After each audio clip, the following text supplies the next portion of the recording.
welcome to Ms. Aquino's Kitchen, and today we are going to mix up, I would say whip up, but this isn't exactly a speedy process, a batch of fresh, warm, fluffy, light cinnamon rolls. And so in real time, this takes about three plus hours. For you, a lot shorter, at least for watching this, but if you're going to make them yourself, plan some time out. Today's raining outside, great day for spending some time in the kitchen. So enjoy. To start your cinnamon rolls, you're going to start with your water. I've actually warmed up my bowl with a little bit of warm water first. It helps to keep the water warm while the yeast is growing.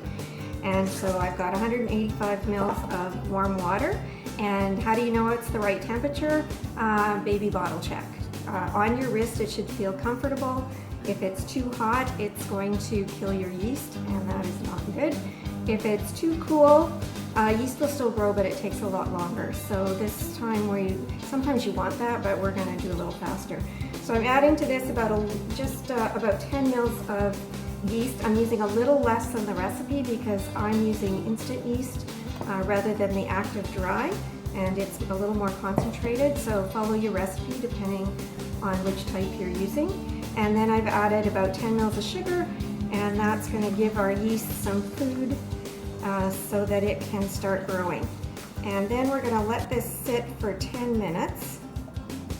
And by the end of that time, the yeast should be dissolved. Hopefully it's going to look a little puffy on top.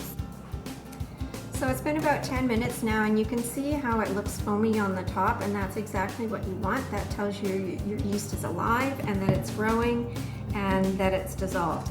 And so now it's ready for us to continue. So we're going to add some other ingredients to this.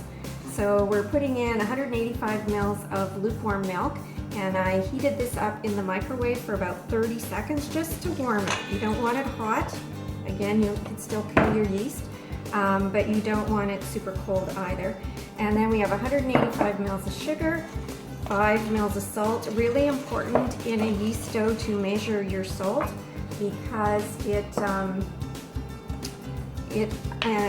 has a relationship with the yeast. It controls the rate at which it grows, and to get the best result, you want the correct amount. And we've got 185 mils of butter. Now your recipe says you can use shortening as well, but I'm going to use butter. It adds a little more flavor to it. And 2 eggs are going to go in there as well. And then we're just going to mix this together, and some flour, 800 mils of flour. And I'm going to mix this all together using a wooden spoon. Now some people like to use an electric mixer for making doughs. I hope you're not doing that for this because I want you to get the full hands-on experience. And I personally don't have one of the big heavy-duty mixers. You need something with a big motor in it because kneading takes a lot of energy, and it's hard on your motor on your mixer if you're just using a little hand mixer. The hand mixer I have has a dough hook, but I personally don't think it's a big enough mixer to handle mixing doughs, so I don't use it for that. I just use my arms, or I do have a bread machine, and I use it sometimes to make cinnamon rolls, but you can't get the quantity. I'll maybe get a dozen cinnamon rolls out of a recipe with that, and with this I should get at least 2 dozen, I think. So. All right, so what I have here is a dough. You can still see some lumps of my butter. I kind of cut it up earlier before I put it in just to make it easier to mix it in. But I'm not concerned if it's not fully mixed in because I'm going to be working this dough and that's all going to get smoothly blended in. So I'm not going to try and get that in. Now, I want to get this to a point where I can work it with my hands. But I do not want to stick my hands into something that's this gooey. Now the recipe says, gives a range, approximately 700 to 900 mils more, but I'm not going to fully measure this because it's whatever works with the dough. So right now I want to get it to a point where I can handle it with my fingers. So I'm putting approximately 250 mils more in right now, because I know it's going to take at least that much in there, and mixing that together.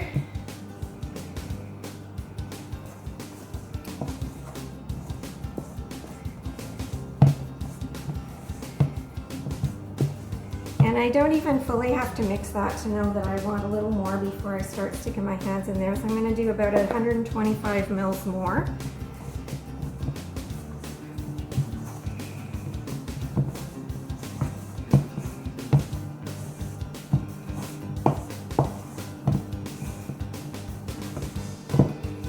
And I'm still seeing some of my butter pieces in there, but like I said, before I'm done, those are going to be fully blended in. Alright, so we have a mixture here that's starting to pull from the sides of the bowl. Still pretty sticky, so I'm going to do about another 125 mils of flour here and mix that in, and then I'm going to be ready to put it on the counter and actually start kneading.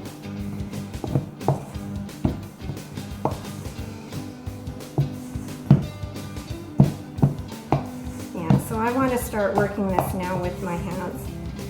So you want to make sure your hands are clean, of course, which I did all that before I came on camera. Now, this is going to be pretty sticky to start out with. So on my counter, I'm going to put a fair amount of flour, a good layer, I guess you could say. But notice here, I don't have mountains of it. It's a thin layer. I'm going to take my dough here and put it on that flour. Get all the pieces out of my bowl. And then I'm going to take a little bit of flour and clean off my spoon.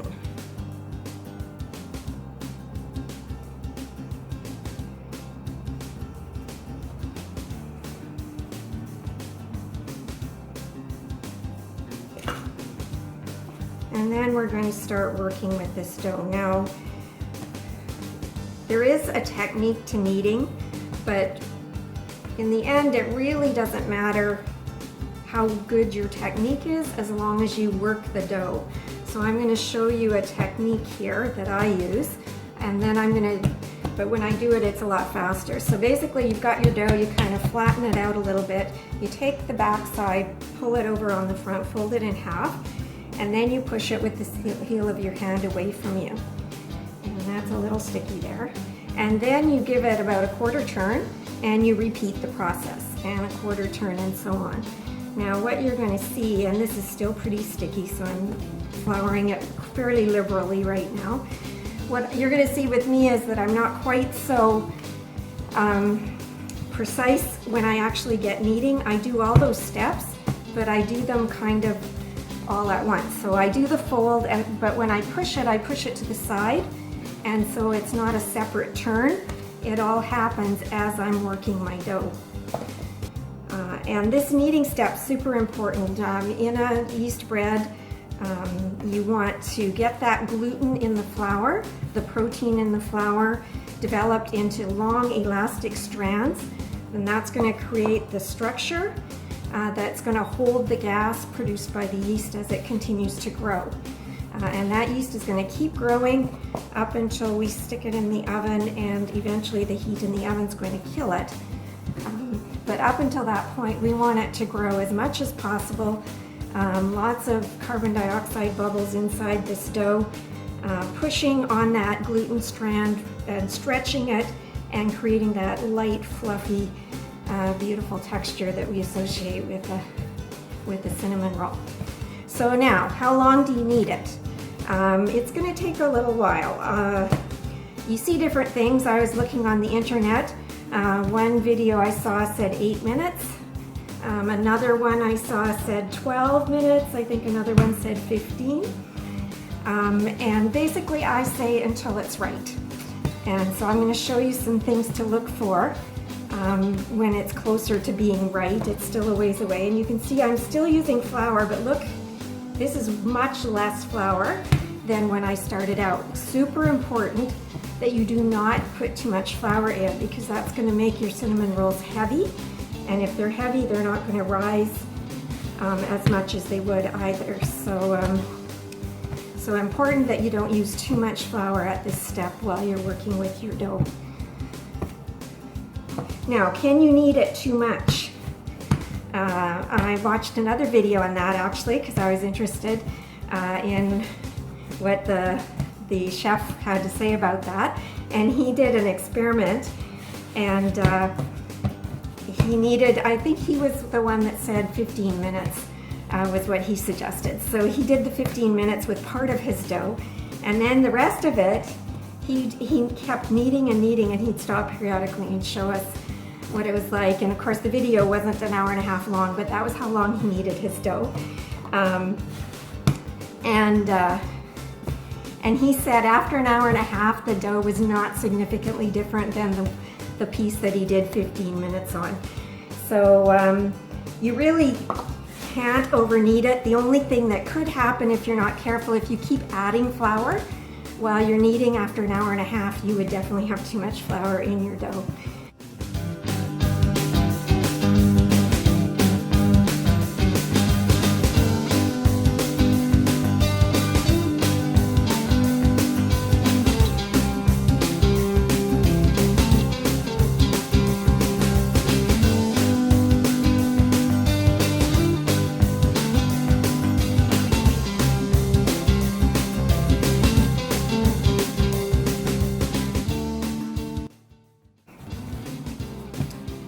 So my dough is feeling, it's still slightly sticky, but you can see that it's not sticking to the counter. I have virtually no flour on the counter at this point. And, but you don't want it to be completely dry, because then it definitely will have too much flour in it. And I am pulling in a little flour just to get the texture right. But how do I know my dough is done? All right, partly is how it feels. It feels smooth, it feels elastic the way that it moves. But I also can tell if I push it with my finger, you see how it pops back? And that tells me that my gluten has developed resilience and stretch because it's popping back when it's done. Now, once you're done kneading, then I use a clean bowl, or I wash my bowl. I just got another one ready. And I've rubbed the inside of this with a little bit of butter. And then you're gonna take your dough, put it in there, and roll it around so that it gets a little bit of coating from that butter on the surface of the dough. That'll help keep it from drying out while it's rising. And what we want this to do is double in size. And it's gonna take about an hour. So you can see here, I want it to pretty much fill this bowl to be double in size. And we're gonna cover it with a towel, and that's all you need. And then you put it usually in a warm place in your kitchen. Now by warm, it doesn't have to be hot. My kitchen today feels like a really nice temperature for growing bread. So I'm gonna leave this for an hour, and then we'll come back and do the next step. So our dough has risen. We'll talk about the dough in a minute, but at this point you wanna get a pan prepped, because we're gonna be putting our cinnamon rolls on this pan, and then they have to rise the second time before we bake them.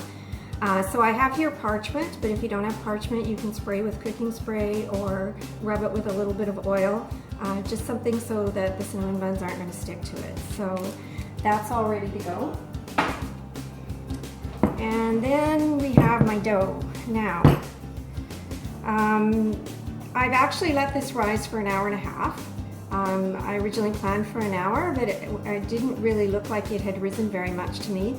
And I'm still not 100% happy with the amount that it's risen, because it doesn't look double, but I do believe it's ready. And one of the ways you can tell if it's ready is if you poke it with your finger, it will hold the dent of your finger. As opposed to when we were kneading, remember how it popped back? Well, this one, it's not popping back, it's holding my fingerprint. So that tells me that this is ready, and we can start working with it now.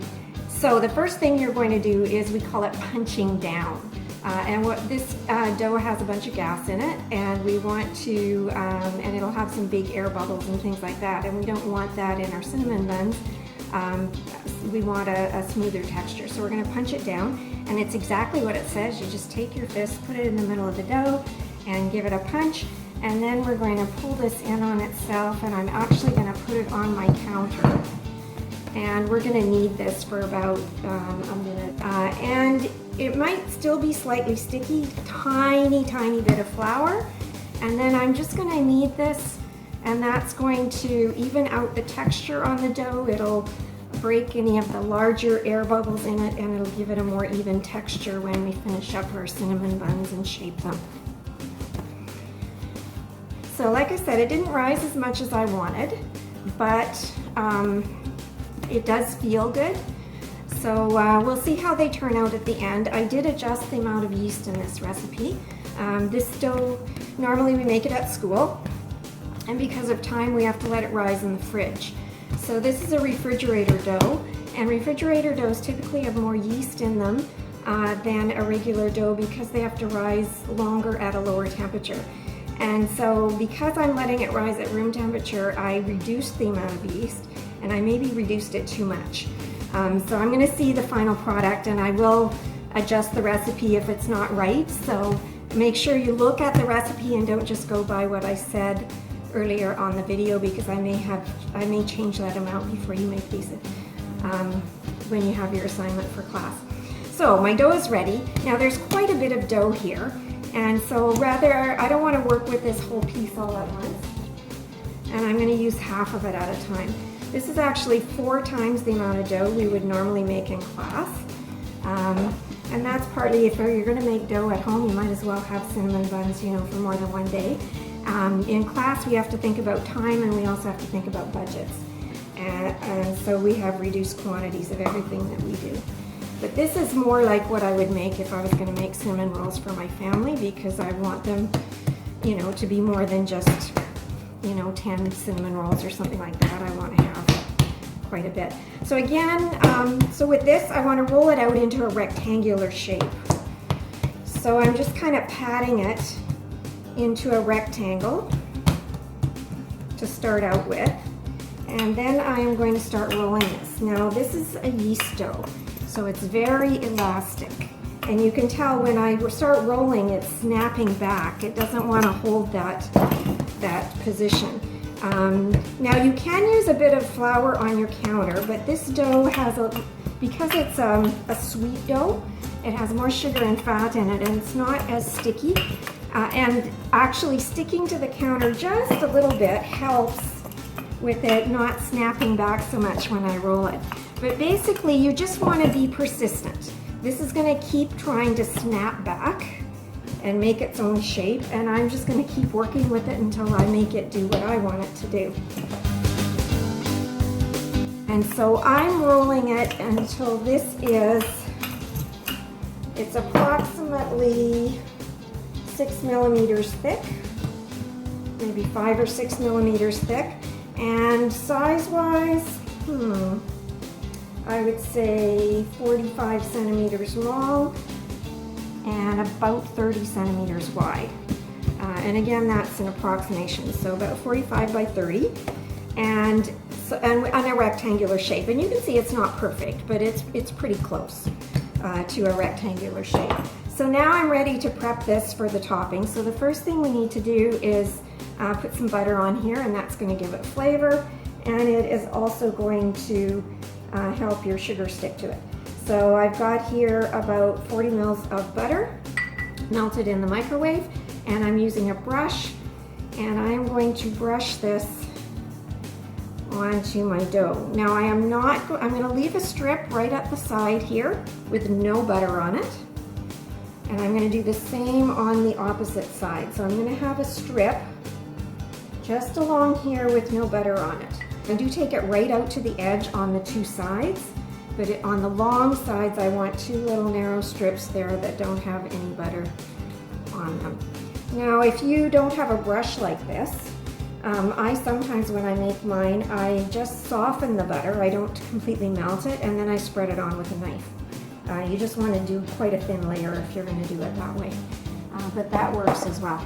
And then I've already mixed together some cinnamon and sugar. Now, I cheated on this. I did not quite follow the recipe. So because you've got a little bit of leeway, I usually like a little more than what the recipe says.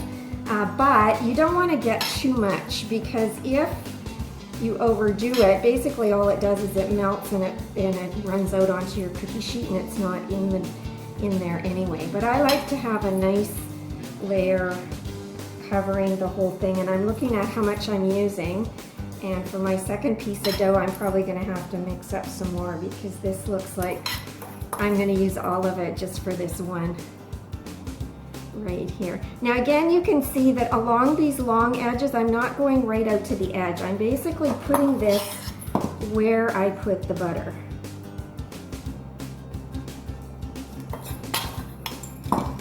And I do use my hands to help spread this. I want it an even covering all over on this. And I did use that whole thing. And I think that was probably about close to 125 mils of sugar and about 10 to 15 mils of cinnamon in there. Now we're gonna roll this up. So this is where this piece that's not got stuff on it comes into play because it's gonna help this stick in a roll. So start at one of the long sides here, and I just get it started. I'm just pushing it with my thumbs, and you want to start with it quite tightly rolled at the beginning. And this is where you don't want too much sugar because if there's too much, it just pushes it all and a bunch of it falls off too. So we want to keep it inside there. And then you're just rolling along and rolling this up. And you see why you want that rectangular shape. If it's kind of oval shaped, you have some out here that are really skinny and some in the middle that are really big. And so if you can keep it nice and rectangular, all of your cinnamon rolls will be about the same size. Now when I get over here, I'm going to take this and I'm going to pinch it. And this is again, if you have butter here, the butter, it won't stick. But I want to pinch this together so that it doesn't unroll when it's baking. So I'm just doing a little pinch, and it looks kind of messy right now, but once it bakes, that's going to mostly disappear in the baking. And I'm going to cut this up. Now I could cut this with a knife, but when you cut it with a knife, the knife sort of squashes it while you're cutting. So a really cool way to cut cinnamon rolls is to get a piece of thread. And if you don't have thread in your house, you can use dental floss for this too. And you just run this underneath your roll. And I like to cut mine about 2 centimeters in size for the size. And then that goes onto your pan. And oh, I forgot to talk about what I was doing. So you're lifting up the thread and you're crisscrossing it and pulling, and it cuts right through. Now when you put them on the pan, your choice on this, but I like my cinnamon rolls to be soft on the sides.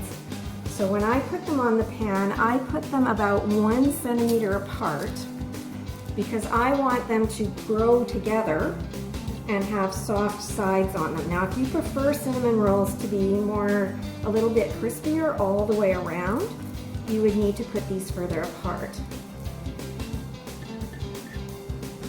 So again, making these about 2 centimeters, maybe 2.5 closer on some of these. And then I do give them a little pat when I put them on the pan, and I have to tell you, I don't know why I do that, I just always have.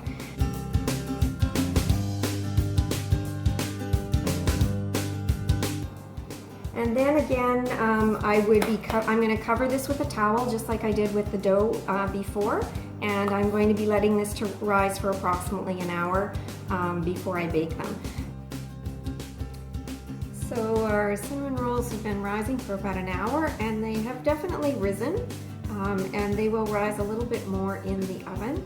So I'm going to be putting them in the oven for about 15 to 20 minutes until they are a nice golden brown. And basically I just go by color on the cook on these. So our cinnamon rolls are out of the oven, nicely golden brown. Took about almost 25 minutes to bake these because they are closer together and it's a fairly large pan of them. And they rose beautifully, so I'm actually really happy with them. I think the yeast did its job. They're bigger than when I put them in the oven, because when you first put them in the oven, there's something that happens that's called oven spring, when the yeast kind of does its final last effort and before the heat eventually kills it. And the oven spring is beautiful on these. They rose, they're connected to each other, so just the way I like them. So I'm going to finish them off with cream cheese frosting. So we've got some cream cheese, powdered sugar. Don't forget to sift it so that there's no lumps, and a little bit of vanilla and a little bit of milk to get it to a spreading consistency. So this you want fairly thick. it holds shape, I guess you could say. But I do like, oh, and if you don't like cream cheese, you can just use butter instead of the cream cheese, and it's just as good. And I do spread this on while they're still warm. I like it to melt a little bit and kind of run down the sides of them, but it's not going to completely melt because there's some consistency or firmness to it.